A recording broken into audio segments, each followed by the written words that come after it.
point, it is too late. So live responding to what screams the loudest, you will be busy, exhausted, and completely, while the real work that actually moves your mission forward sits untouched. So like I said, important things first before urgent things. Because most of the time, the important thing at that moment that is not yelling at you is what you need to take care of. All right? Productivity, on the other hand, is not about doing more things.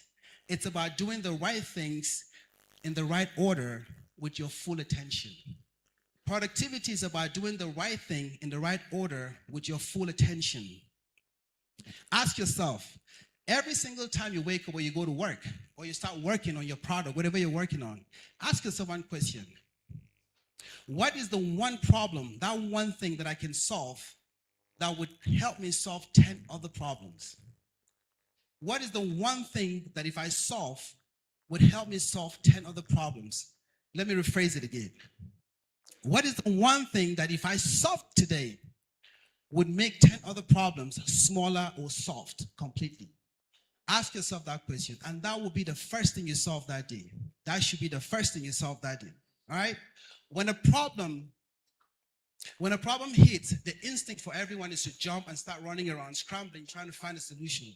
But the leaders that I respect personally, most of the time have learned to slow down, and exactly the moment everyone is jumping up and speeding up, trying to find solutions, they slow down and they ask themselves questions like, what is actually the problem here, right? Not the symptom, but the problem.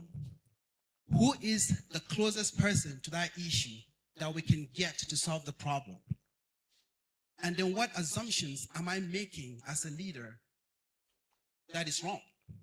Colin Powell, the late retired Colin Powell, the former chief of Army Staff, chairman of the Joint Chiefs of the Army in the United States, said something in his book. He said, when he's confronted with a problem and the problem is shouting at him, like I'm saying earlier, what he does most of the time is slow down, relax, and wait until the whole thing calms down. Then he's able to ask himself questions. And in asking those questions, he's able to find solutions, are the best solutions that he can get, because he slowed down and asked himself questions. All right? Because this is where the problem is. Most of the time, again, we need to be careful what kind of questions we ask. A wrong question that you answer perfectly will not give you the outcome that you want. The wrong question that you answer perfectly will give you the wrong outcome. You can ask questions, but you need to sit down and make sure that you're asking the right in your mind, right? You need to ask the right questions so that you get the right outcome. So number 3, build systems, not just solutions. Build systems, not just solutions. This is the difference between a leader who is always tired and a leader who is sustainably productive, all right? If you solve the same problem, the same kind of problem every single day with the same, kind of fresh ideas from the scratch, startup ideas and all that, if you're solving that kind of problem from scratch every single day, then you do not have a solution. You don't have to solve the same problem every day. If you're doing it every day, you don't have a solution. You have a leak. What do leaks do? Leaks, when the mic starts leaking, it starts feeding back, right? It distorts, your ears start paining you. So it creates another problem down the road. If you have a water leak, what happens? It'll destroy your roof. It can destroy your house. It can destroy everything around you. Even though the leak itself is a problem, that is not the root of the water problem is not the problem. The leak itself is the main problem. So you need to deal with it from the roots before you. Excellent leaders build systems like processes, checklists, training, delegation structures, etc., so that when they solve a problem, that problem remains largely solved. If you have a system and processes in place, most of the time your problems will be solved. So just like with Amazon, the example I gave you guys, their problems are always solved because they have problem-solved departments that are working to solve the problems. Real productivity is not about personal heroics. It's about building something that produces good outcomes, even on the days you are not in the room. So the question is, if you're not around, are your people able to solve the problems that you have? If you're not around, are your people, the systems that you put in place, can your people use those systems to solve the problems that your company or your organization has? That's a good question to ask yourself. So this is how all of this comes together. And there is the connection. Excuse me. Everything we've been talking about, already talked about, that is, your capacity determines the size of the problems that you can solve, while your systems determine the number of those problems that you can solve at once. Your capacity determines the size of the problem that you can solve, but your systems will help you solve more of those same problems at once. So both of them, if you learn certainty. Now here's the part of leadership nobody really wants to talk about, because it's not about strategy, right? We always want to be certain. Everybody wants the answers. Everybody wants everything to be perfect, everything to be stabilized before they make decisions. But you need to understand that uncertainty is not a problem to be solved. It is a condition to be led through. Uncertainty is not a problem to be solved. It is a condition to be led through. I need to make that distinction because so many leaders exalt themselves trying to eliminate uncertainty, trying to get to a place where everything is known, predictable, and controlled. But that place does not exist. It has never existed, and uncertainty will never, ever go away. And chasing it will burn you out and make the people who follow you anxious and think that you're just all over the place trying to find a solution instead of being calm and leading in calm situation. In the Army, we have what we call risk assessment. When we do our risk assessment and we have what we call acceptable risk, you can go ahead and start your mission. That's number one. The second thing is you have to plan your mission. When you plan the mission and you have 70% clarity, you can go on and start your mission, because during the mission, the 30% will be sorted out. During the mission, the 30% will be sorted out. So how do you navigate all of this? Your peace is not dependent on your capacity, on your clarity, sorry. Your peace is not dependent on your clarity. This is one of the most important things that I can tell you today. You will not always know what's coming next. You will not always have the full picture, but you need to just step out and do what you need to do. Because your peace is not supposed to come from having all of the answers.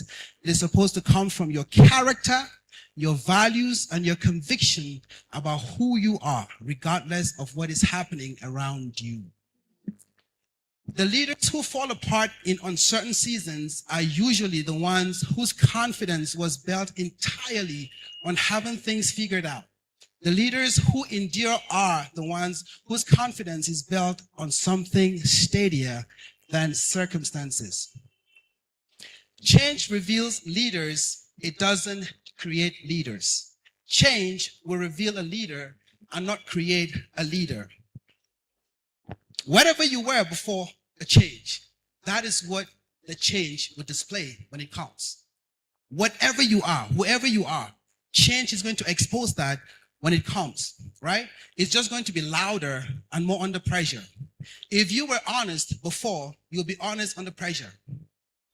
If you were cutting corners before, that would also show up when change comes, just as worse at a time as it can show, because it'll come with big consequences.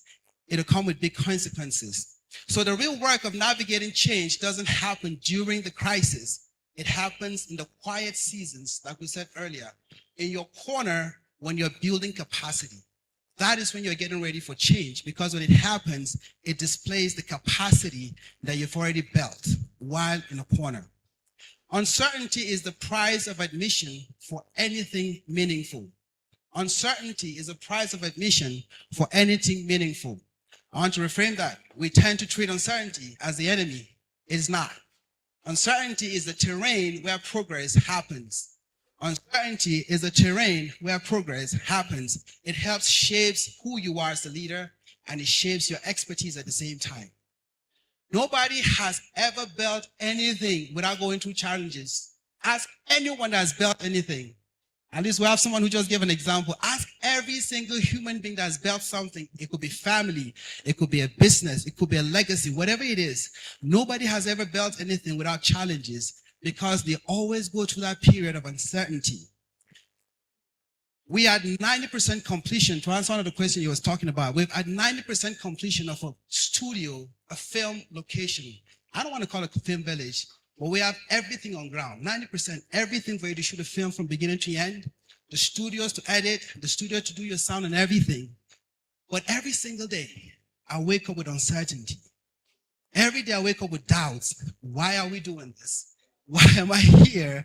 And all of that. But with every single question, I'm able to redefine and find more answers that help me build even bigger and stronger and be more confident in the things that we're doing every single day.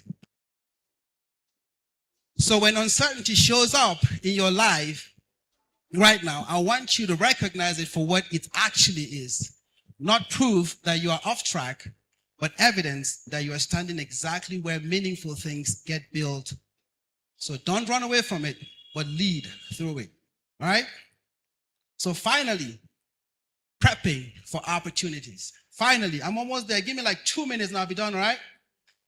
Prepping for opportunities. Let me close with this, because everything we talked about all boils down to preparation. Preparing for opportunities, prepping for opportunities. That's what we've been talking about since. So most people did not miss opportunities because it didn't show up. They missed opportunities because they were not ready for it when it showed up. Most people did not miss opportunities because it didn't show up.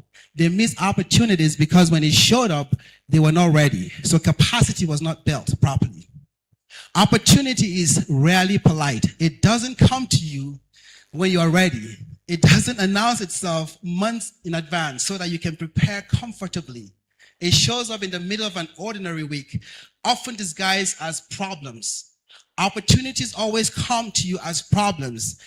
My brother said something earlier. He said, find something, a problem that you can solve. The tech guy. Find a problem that you can solve. That is an opportunity. And if you can solve that problem, you're going to be making a lot of money. All right? It's not about money, but you're going to be making a lot of money in your sleep, like he said. So that's some of the things that we look at, all right? So capacity, problem solving, steadfastness under uncertainty. None of these things are abstract. These are all infrastructures that opportunity needs in order to find you useful. So first off, stop waiting for the conditions to be perfect before you Stop waiting for the conditions to be perfect before you prepare. The leaders whose capacity converts into impact the moment opportunity shows up are the ones who were quietly building during the seasons everyone else thought didn't matter. Opportunities does not build your capacity for you. It only reveals whether you have built them already. Say yes to the rooms that stretch you. Any place that you go and you feel uncomfortable is stretching you. Any opportunity that stretches you, that is where you should be. Don't run away from those rooms. Stay in those rooms, because capacity is a proven stretch, not in comfort. It's proven in stretch, not in comfort. Every room that stretches you, you should be in those rooms. Don't run away from there. When the door opens, walk through it, even if you can't see the whole staircase. You will rarely get a full clarity before you need to move. You will get just enough to light up the way. The same way that people that did great things, they only had a few answers. They only had a little bit of a glimmer of light for them to step up. And when they did that, they created things that has changed our world. The world is changing. Write this down. The world is changing. That part is out of your control. But who you become is entirely you. The world is changing. That is out of your control. But whoever you become at the end of the day is all entirely you. And I hope this will help somebody today, all right? Thank you very much, and you have a good evening. Thank you very much, sir. A round of applause for him. The world is changing. Right. I think I'll use something you said to my advantage this afternoon. Be in rooms that stretches you. We're so sorry we might stretch you a little bit this afternoon. We were trying to load Omotunde Adewale Davis video. You know her as Lolo Adaku from Jennifer's Diary. She just has 5 minutes. So I'm just going to invite Uncle Victor Kuchili very quickly, while we just, right after him, we'll watch Adaku's video and will proceed. A round of applause for him, ladies and gentlemen.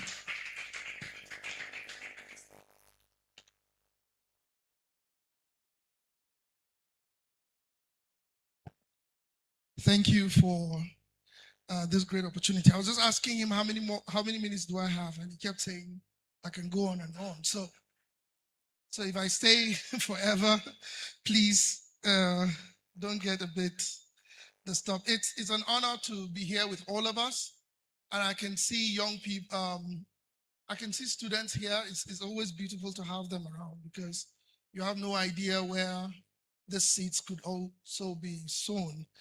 I must apologize for coming in late. I had told the organizer it's been together for 31 years this year. So you can see, and I went back to that school. That's where I'm just coming from right now to talk to young people about what they need to do. But I've been asked to talk about something very important, and I just hope that we'll be able to look at that and see how we can come up with how to run.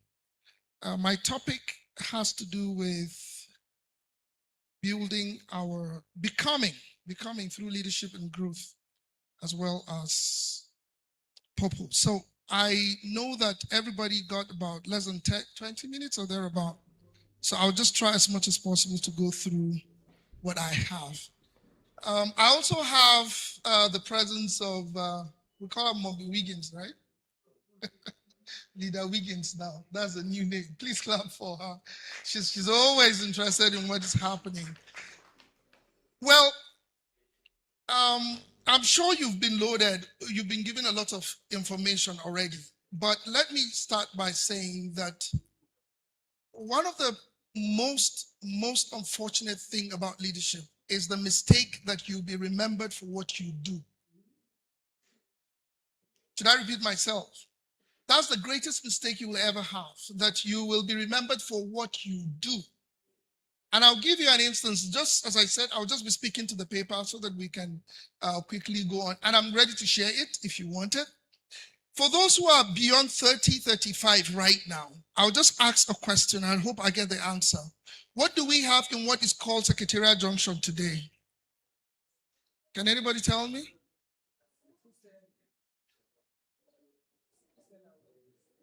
Okay. What do we have in Secretariat Junction? Bridge? Is that what we call it? Yeah. A flyover? Well, I don't know. I mean, the architects can find that out. But can anybody tell me what was there before then? I like that. We're going to talk together, okay? In a few minutes, I'll be done. Who can remember? The students are excused. So let's test the adults and let's shame ourselves since we can't remember. Can anybody? Roundabout? Waterfalls? Who was the governor when that was made? Wrong. Wrong. Somebody was close. Gomwalk again since 1970. Easy now. I'll tell you, it was Governor Joshua Madaki who was there. Let's make it a little bit complex. Who was the architect? Yes. Who was the architect? Can you remember? Hello? Okay, I can tell you that. It was Banta, who used to be deputy governor in Kaduna State, who eventually became a senator before he died, right? Or he contested for the Senate or thereabout. Okay, let's complicate it a little bit. Who was a quantity surveyor?